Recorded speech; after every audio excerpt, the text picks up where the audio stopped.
શ્રીમદ ભાગવતમ સ્કંદ ત્રીજો અધ્યાય 11મો પરમાણુથી કાલગણના। ભૌતિક સૃષ્ટિનો અંતિમ કણ જે અવિભાજ્ય છે અને જે દેહ આકાર નથી તે પરમાણુ કહેવાય છે। બધા રૂપોના વિસર્જન પછી પણ તે અદ્રશ્ય રૂપે સદાય અસ્તિત્વ ધરાવે છે। ભૌતિક શરીર આવા પરમાણુઓના સંયોગ માત્રથી છે। આધુનિક વિજ્ઞાનમાં પણ અંતિમ અવિભાજ્ય કણ તરીકે પરમાણુનો સ્વીકાર થયો છે। શ્રીમદ ભાગવતમ પરમાણુવાદના સિદ્ધાંત સહિત બધા જ્ઞાનના વર્ણનનો સંપૂર્ણ ગ્રંથ છે। પરમાણુ સનાતન કાળથી અત્યંત સૂક્ષ્મ રૂપમાં છે।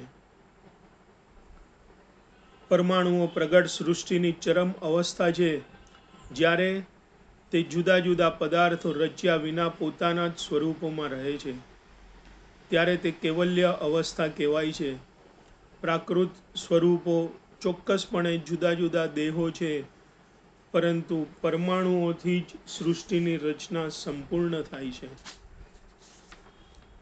પદાર્થોના પરમાણુઓના સંયોગની ગતિ માપવાની કાળનું અનુમાન કરી શકાય છે। ભગવાન પ્રાકૃતિક જગતમાં અપ્રગટ રહે છે, તેમ છતાં તે પ્રાકૃત પદાર્થોની ગતિવિધિના નિયંતા છે। અમુક પરમાણુના અંતરને આવરી લેતા સમય અનુસાર પરમાણુનું કાળનું માપ કાઢવામાં આવે છે।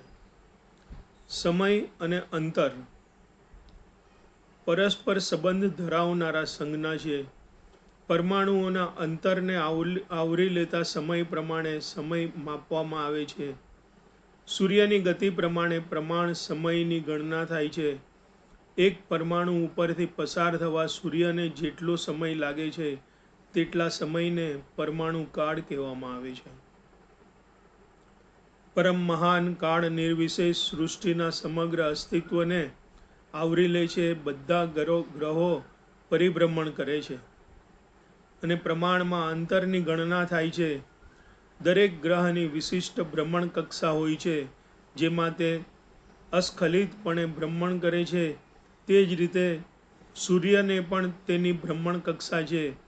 સર્જનના અંત સુધી સમગ્ર ગ્રહમંડળોમાં પરિભ્રમણ પ્રમાણે કરવામાં આવેલી સૃષ્ટિ સ્થિતિ અને પ્રલયના સમયની સંપૂર્ણ ગણનાને પરમ કાળ કહેવામાં આવે છે। પરમાણુને અદ્રશ્ય રજકણો કહ્યા છે, પણ જ્યારે આવા 6 પરમાણુઓ ભેગા મળે છે, ત્યારે એક ત્રસરેણુ કહેવાય છે। આ ત્રસરેણુ બારીની જાળીમાંથી આવતા તડકાથી પણ જોઈ શકાય છે। 3 ત્રસરેણુના એકીકરણ માટે લાગતા સમયને ત્રુટિ કહેવામાં આવે છે। એવી ગણતરી છે કે એક સેકન્ડના 16,000 ભાગ કરવામાં આવે તો દરેક ભાગ એક ત્રુટિ જેટલો છે। જુદી જુદી અવસ્થામાં ગણના સૂર્ય જ કેન્દ્રબિંદુ છે। વેદ જ્ઞાન અનુસાર પરમાણુ કાળ ગણનાને આ સમય સાથે આધુનિક સમયમાં ફેરવી શકાય છે। એમ જણાય છે કે વૈદિક સભ્યતાના યુગમાં પદાર્થ વિજ્ઞાન, રસાયણશાસ્ત્ર કે ગણિતશાસ્ત્ર વિષયક જ્ઞાનની ઉણપ ન હતી। સરળમાં સરળ એવી જુદી જુદી રીતે માપની ગણતરીઓ થતી હતી।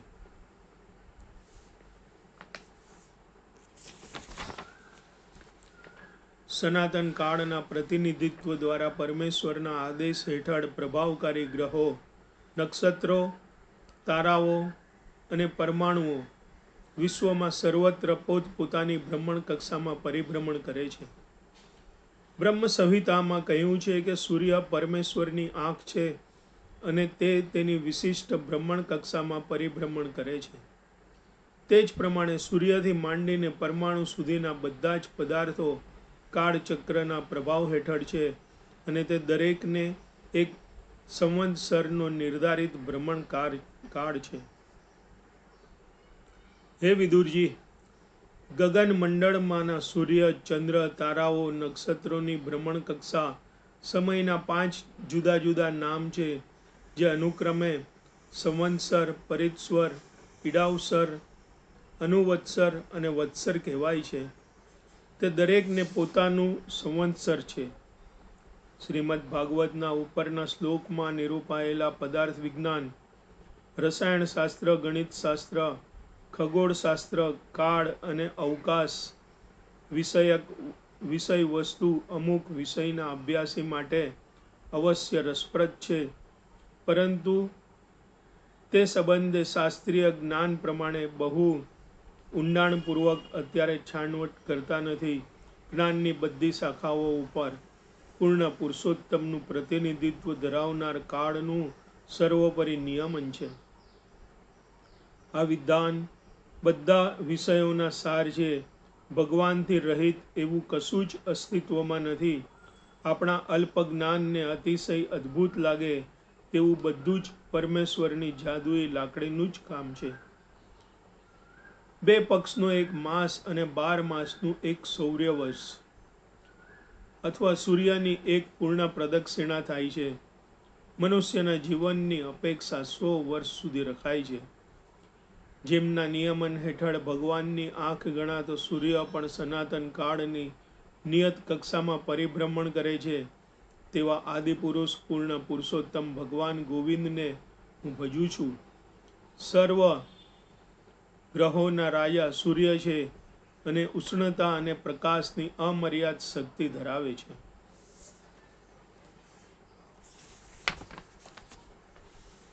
વિદુરજી બોલ્યા, પિતૃલોકના નિવાસીઓ, દેવલોકના નિવાસીઓ તેમજ મનુષ્યના આયુષ્ય વિશે હવે મને સમજાયું છે.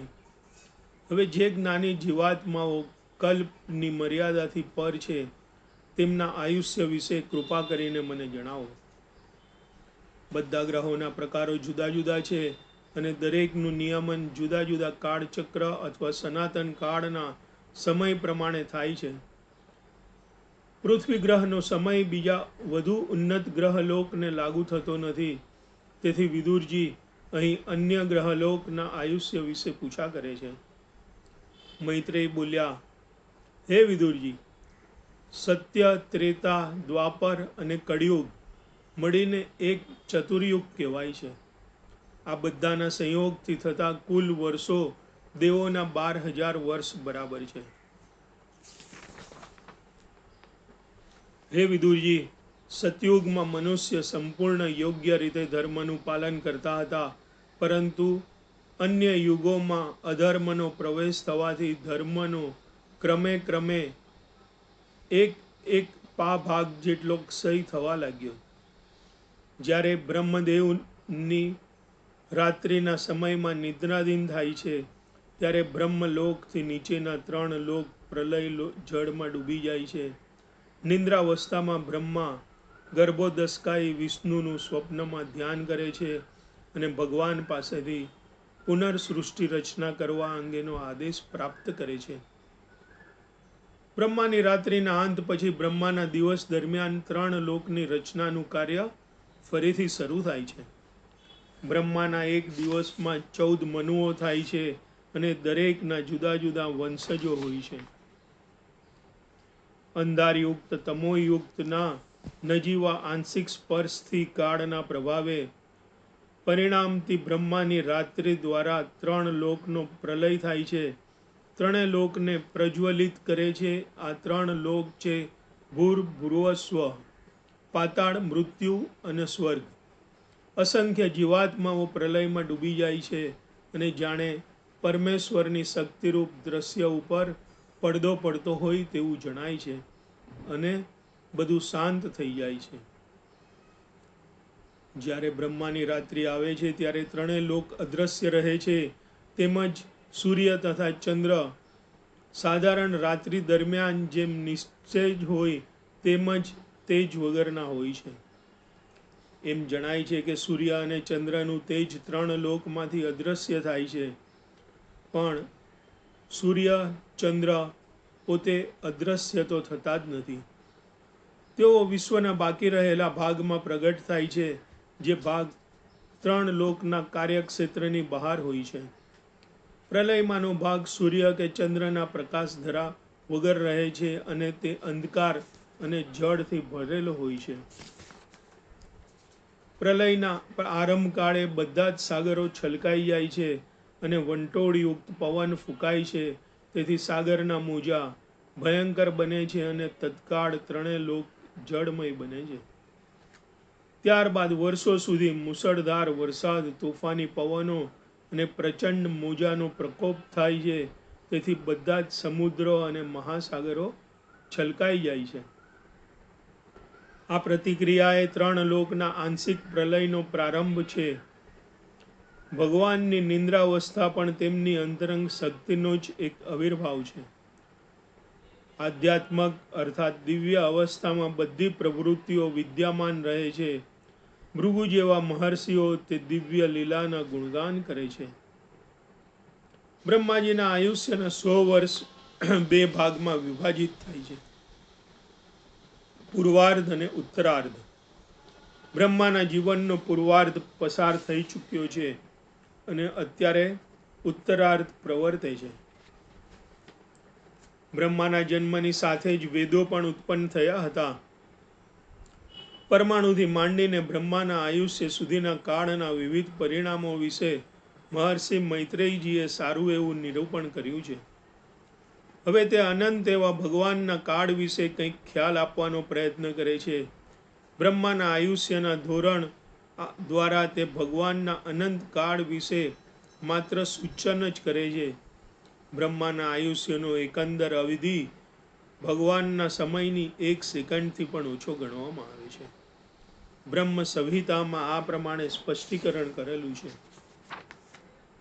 પરમ બ્રહ્મનું અસ્તિત્વ સક્રિય માનવ જીવનથી તદ્દન વિરુદ્ધ છે અને તેઓ માને છે કે મનુષ્યને ઇન્દ્રિયો હોય છે, તેથી પરબ્રહ્મ ઇન્દ્રિય જ્ઞાન રહિત હોવું જોઈએ. મનુષ્યને આકાર હોય છે, તેથી પરબ્રહ્મ નિરાકાર હોવું જોઈએ. અને માણસ ઊંઘે છે, તેથી પરબ્રહ્મ નિંદ્રાધીન તો થઈ શકે જ નહીં. આવા નિર્વિશેષ બ્રહ્મવાદીઓ દ્વારા શ્રીમદ ભાગવતમ સંમત થતું નથી. પરમેશ્વર યોગ નિંદ્રામાં શયન કરે છે અને નિંદ્રાવસ્થાય છે, તેથી સ્વાભાવિકપણે જ તેમની શ્વસન ક્રિયા પણ થવી જોઈએ. બ્રહ્મ સંહિતામાં એવું સમર્થન છે કે તેમના શ્વસનકાળ દરમિયાન અસંખ્ય બ્રહ્માઓ જન્મે છે અને મૃત્યુ પણ પામે છે.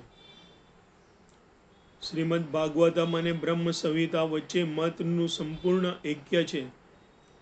બ્રહ્માના જીવનની સનાતન કાળનો નાશ થતો નથી, તે ચાલુ રહે છે, પરંતુ પરમેશ્વરને નિયમનમાં રાખવાની શક્તિ તેની પાસે નથી, કારણ કે ભગવાન સ્વયં કાળના નિયંતા છે. આધ્યાત્મિક જગતમાં નિસંદેહ સમય તો છે જ, પરંતુ ત્યાંની પ્રવૃત્તિઓ ઉપર તેનો અંકુશ નથી. કાળ અનંત છે અને આધ્યાત્મ જગત પણ અનંત છે, કારણ કે ત્યાં બધું જ શુદ્ધ પરિપૂર્ણ ભૂમિકા ઉપર રહેલું છે. સનાતન કાળ પરમાણુથી માંડીને બ્રહ્માના દ્વીપરાર્ધો સુધી વિવિધ પરિણામોના નિયંતા અવશ્ય છે. તેમ છતાં તે ભગવાનના નિયંત્રણમાં છે. સત્યલોક કે અન્ય ઉચ્ચ લોક સુધીના જે જીવાત્માઓ દેહભાવ રાખે છે, તેમની ઉપર જ કાળ શાસન કરી શકે છે.